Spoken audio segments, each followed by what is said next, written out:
The auctioneer moved through the yard at a pace that suggested he had already mentally closed the sale before the bidding started. It was a dispersal auction, the kind that happens when a man dies without a succession plan and his estate needs to be liquidated in a single morning. The farm outside Liberal, Kansas, had belonged to Earl Tatum, who had run a wheat and grain sorghum operation on leased ground for 31 years before a stroke took him in February. Earl had no children. His nearest relative was a nephew in Wichita who had not been to the farm in 11 years and who had hired an auction company to clear the equipment because the alternative was managing it himself. The nephew had set no reserves. He wanted the property empty and the proceeds in a check by Friday. The Massey Ferguson 5711 was the last significant piece of equipment in the yard. It had not been the last piece by accident. The auction company's ringman had looked at it the previous day during the preview and made a quiet professional assessment. Flood damage to the cab, seized engine, destroyed electrical system from what appeared to be a combination of moisture intrusion and rodent activity in the wiring harness. The hydraulic system had not been tested because the engine wouldn't turn over. The ringman had positioned the machine at the end of the auction order because he knew what happened when a crowd that had already spent its money watched a damaged tractor go across. The number would be low. Better to get there when the serious buyers had already loaded and left. By the time the auctioneer reached the 5711, the yard had thinned. The 2 John Deere tractors had sold in the first hour at prices that reflected strong demand and a competitive crowd. The tillage equipment had moved steadily. The grain handling items had drawn good numbers from local elevator operators who had made the drive specifically for them. What remained in the yard when the auctioneer pointed at the Massey Ferguson was a smaller group, the buyers who stayed to the end, because the end was where the distressed equipment appeared, and distressed equipment was what they had come for. Walter Grubb had been at the back of that group since 9 o'clock. He was 66 years old. He had spent 40 years working in John Deere dealership service bays, the last 22 of them as a senior technician at a dealership in Meade County, Kansas, that had employed him until a corporate consolidation had eliminated his position 14 months earlier. The consolidation had been handled in the way that corporate consolidations of regional dealerships are typically handled, with paperwork, with HR language about workforce restructuring, and with a severance check that did not reflect 4 decades of accumulated mechanical knowledge walking out the door. Walter had taken the check, cleaned out his toolbox, and driven home to the property outside Liberal, where he had lived for 31 years, and where his wife had already begun asking him what he was going to do with himself. He had not answered that question directly. He had built a shop addition onto the existing detached garage, 12 by 24 feet, heated, with a proper lift he had located through a dealer equipment liquidation and purchased for less than a quarter of its replacement cost. He had arranged his tools, which were substantial, along the walls with the precision of a man who has organized tools his entire working life. He had a workbench, a parts washer, a hydraulic press, and a set of diagnostic equipment that covered the major agricultural equipment platforms he had worked on across 4 decades. He had a laptop with service manual subscriptions. And he had, as of the auction morning in March, no particular plan for what came through the shop door. He had come to the Tatum dispersal because dispersal auctions are where a man who knows machinery and has limited capital finds the intersection of low price and high potential. Walter had attended 11 equipment auctions in the 14 months since his layoff.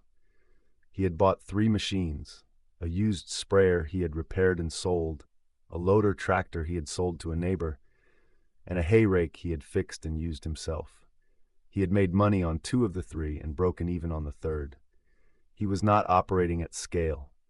He was operating at the pace of a man who is figuring out what comes next by doing it, rather than by planning it. When the auctioneer reached the Massey Ferguson 5711, Walter moved forward from the back of the group. The auctioneer opened at 500. Nothing moved. He dropped to 400. One hand went up, Walter's. Nobody countered. The auctioneer looked around the yard with the practiced patience of a man who has sold equipment nobody wanted in front of crowds that had already left.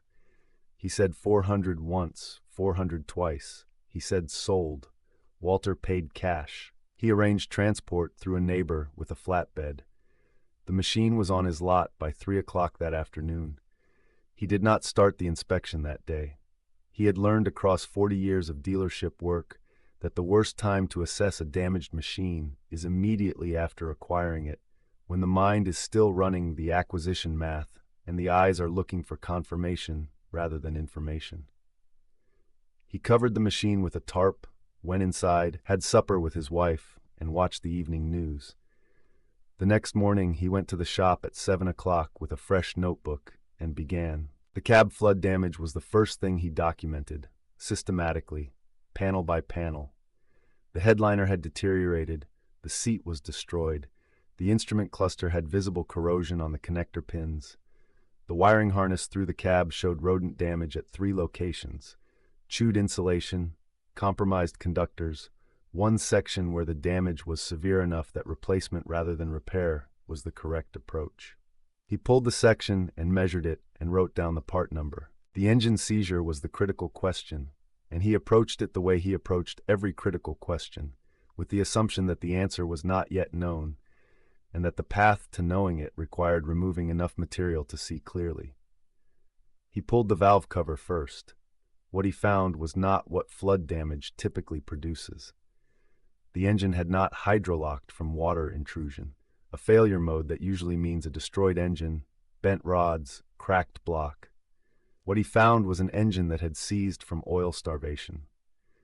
The oil was present but badly degraded, the kind of degradation that happens when a machine sits for an extended period after a final run with contaminated oil, and the oil film on critical bearing surfaces breaks down over time until the surfaces contact each other and seize. The damage was to the main bearings. The crankshaft had spun a bearing on the number 3 journal. The bore was intact. The heads were intact. The block was intact. Walter sat on his shop stool and looked at the engine for a while. A spun bearing on a seized engine sounds like a totaled engine to most people who hear those words. To a man who has rebuilt agricultural diesel engines across 40 years in service bays, it is a different conversation. The crankshaft would need to go out for grinding. The journal surface was damaged and had to be brought back to a precise dimension before an undersized bearing set could be installed. That was machine work he would send out. The rest of the rebuild was in his hands. He had the tools, the service data, the parts knowledge, and the patience. He did not have urgency, which was the most valuable thing a man rebuilding a seized engine can possess. He called a machine shop in Liberal he had used for dealership work over the years. The shop quoted $340 for the crankshaft grinding. Walter sourced the undersized bearing set himself from a supplier in Wichita. $220 for the full set, correct specification for the ground journals. He pulled the engine down over the weekend, extracted the crankshaft Monday, had it back from the machine shop Wednesday. He assembled the bottom end with the attention to clearance and torque specification that 40 years of this work had made automatic. He started the engine on a Thursday morning. It ran rough for 40 seconds while oil pressure built and the new bearings seated. Then it smoothed. He ran it for an hour at varying RPM, listening for bearing distress. He heard nothing that concerned him. The engine had cost him $560 in parts and machine work and 11 days of his own labor. The electrical repair took 4 more days. The cab wiring harness section that had been destroyed by rodents was a sourced replacement, $340 from a supplier who stocked MF5711 components. The instrument cluster connector pins cleaned with electrical contact cleaner and showed continuity after cleaning. The cab panels and headliner he sourced from a parts machine he located through an online agricultural equipment listing, a 5711 with a destroyed drivetrain and an intact cab, located in Oklahoma, whose owner sold him the interior components for $180 including the seat. Walter drove to Oklahoma on a Saturday and was back by Sunday afternoon. The hydraulic system, which he had not been able to test before the auction, turned out to be the best news of the entire project. No damage. The pump tested within specification. The cylinders extended and retracted correctly. The system had been better protected from the conditions that had damaged everything else by the geometry of the machine and by what appeared to be a functioning cab seal that had failed from the top but held from below. Total parts expenditure to bring the Massey Ferguson 5711 to full operational condition, $1,760. The auction price, $400. Total investment, $2,160, plus Walter's labor, which he was not counting as a cost because the alternative to spending that time in his shop was spending it not in his shop, which was not an alternative he found appealing. He drove the machine out of the shop on a Tuesday morning in early May. The MF 5711 ran cleanly. The hydraulics responded correctly. The cab was dry, the instruments functional, the seat new. Walter ran it across his lot and back and shut it down and stood looking at it for a moment.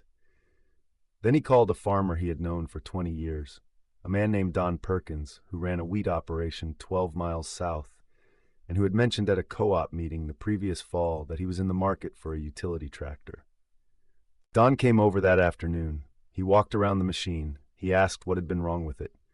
Walter told him, in the same complete and direct way he had documented everything, what the auction condition had been, what he had found, and what he had done.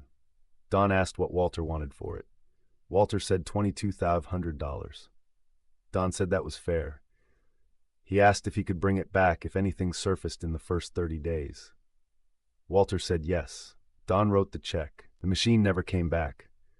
What came back, starting 2 weeks after Don drove the 5711 home, was Don's neighbor, who had heard the story and had an MF6S with a hydraulic issue he couldn't get the regional dealer to schedule. Then Don's neighbor's brother-in-law with a different machine and a different problem. Then a farmer from 2 counties over who had driven past the dealer in Liberal without stopping and followed directions to Walter's shop from a man at the grain elevator who had heard from Don's neighbor that there was a retired Deere technician outside Liberal who could work on Massey Ferguson equipment at rates that made sense. Walter had not planned to work on other people's equipment. He had planned to find machines at auction, restore them, and sell them. The first machine had sold cleanly and profitably. The second machine he bought, a flood-damaged MF6S, he located at an estate sale in Comanche County for $600, was sitting in his shop awaiting inspection when the neighbor's call came in. Walter did both. He worked on the neighbor's machine and he assessed the 6S. He found, in that combination, something he had not expected to find in retirement. The same satisfaction he had gotten from the best years of dealership work, without the scheduling pressure, the upsell requirements, the corporate efficiency metrics, and the documentation overhead that the dealership had built around every hour of shop time in the last decade before the consolidation. The work was the same. The conditions were different. The conditions were better. By the end of the first full year operating from his shop, Walter had restored and sold 4 machines and had taken in repair work from 19 farms across 3 counties. He had not advertised. He had a handwritten sign at the end of his driveway that said farm equipment repair and a phone number. Every customer who called had been sent by someone else who had called before them. Walter kept a notebook of every job, machine, problem, diagnosis, parts, labor hours, charge. He kept the notebook the same way he had kept service records at the dealership, with the same level of completeness. Because a man who has spent 40 years creating the documentation that protects both the shop and the customer does not abandon the practice when the shop is his own. The notebook at the end of the first year showed $78,000 in revenue across repair work and machine sales combined. Walter had expected less. He was not disappointed by more. He was thoughtful about it in the way he was thoughtful about engine clearances, precisely without excitement, focused on what the number meant rather than how it felt.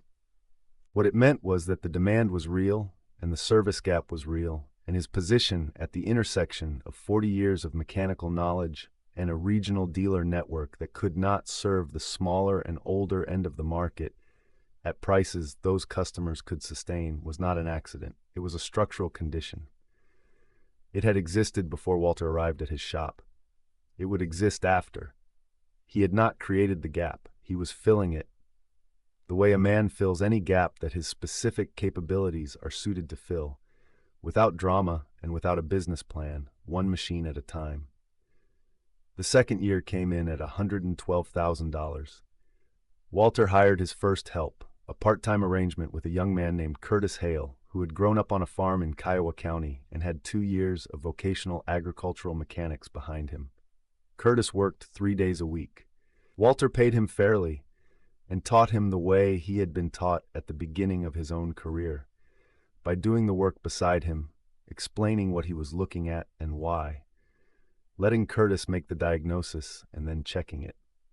By the end of the second year, Curtis was working 5 days a week and handling straightforward repairs independently, while Walter handled the diagnostic work that required depth of experience. The regional Massey Ferguson dealer in Liberal had heard about Walter's shop by the end of the first year, through the same channels that all such information travels in agricultural communities. A customer mention, a service inquiry that referenced Walter's name, a pattern in the dealer's work orders suggesting that a category of customers had stopped appearing. The dealer's service manager drove past Walter's property without stopping, which Walter's wife observed from the kitchen window and reported to Walter without editorial comment. Walter said he expected that. His wife said she supposed so. The dealer principal called in the spring of the second year. He asked Walter if he was interested in a conversation about an authorized service relationship. Walter said he was willing to have the conversation. The dealer principal described the authorization requirements, training certification, tooling requirements, parts procurement through authorized channels, labor rate minimums that the manufacturer required for warranty reimbursement. Walter listened to all of it and asked 2 questions.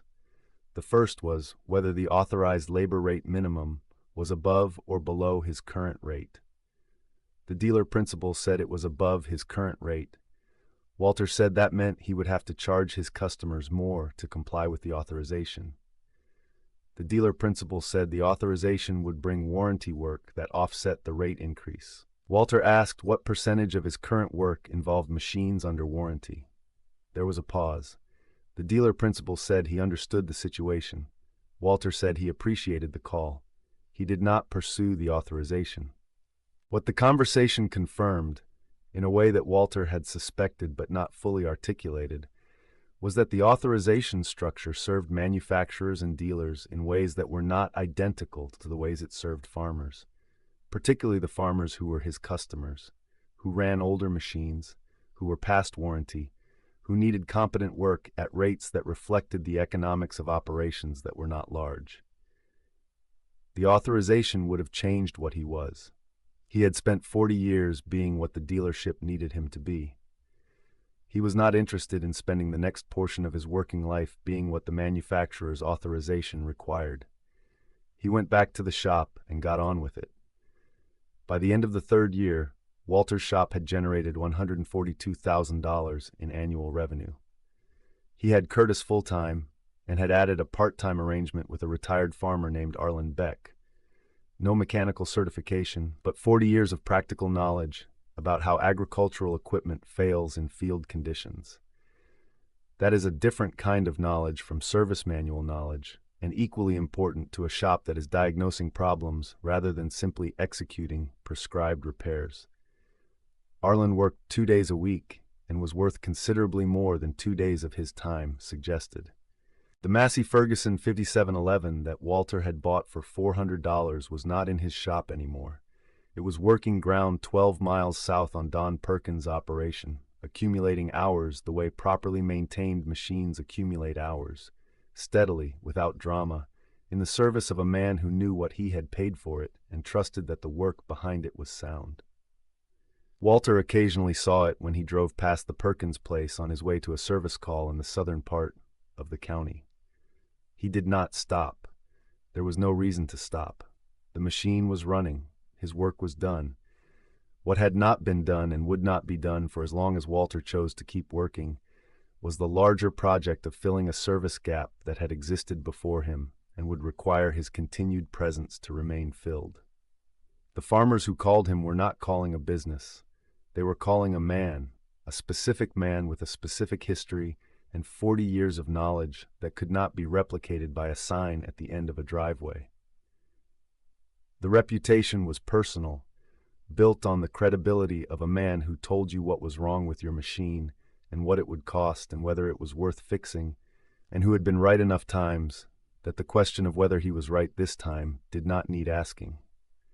By the time the third year closed, and Walter sat with the notebook and the spreadsheet his daughter had built him and the full picture of what the operation had become, the cumulative 3-year revenue stood at $332,000. He did not celebrate the number. He noted it. He filed the notebook in the cabinet above the workbench beside the 2 notebooks that had preceded it. He wrote the year and the total on the spine in black marker, the same way he had labeled service records at the dealership for 40 years. Then he went to an estate auction in Comanche County, where a Massey Ferguson 7S with a destroyed transmission and a sound engine was listed without reserve, and he sat in the back of the crowd while the auctioneer worked through the morning's equipment and waited for the number to get low enough that the math worked in his direction.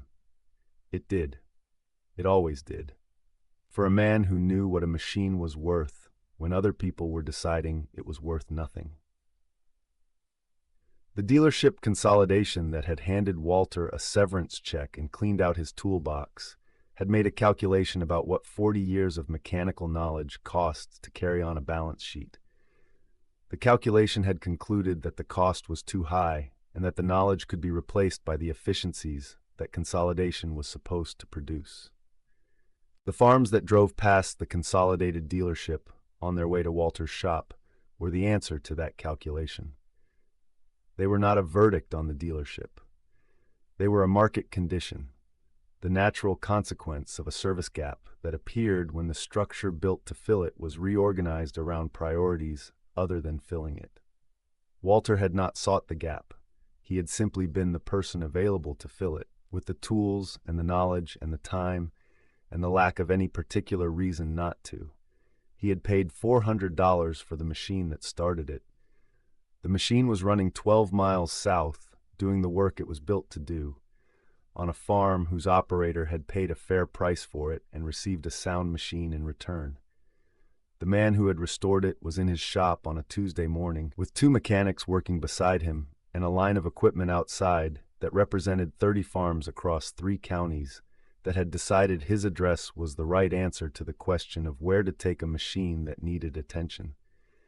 The auctioneer had called it sold for $400. Walter had decided it was worth considerably more than that. 3 years later, the numbers agreed with him completely.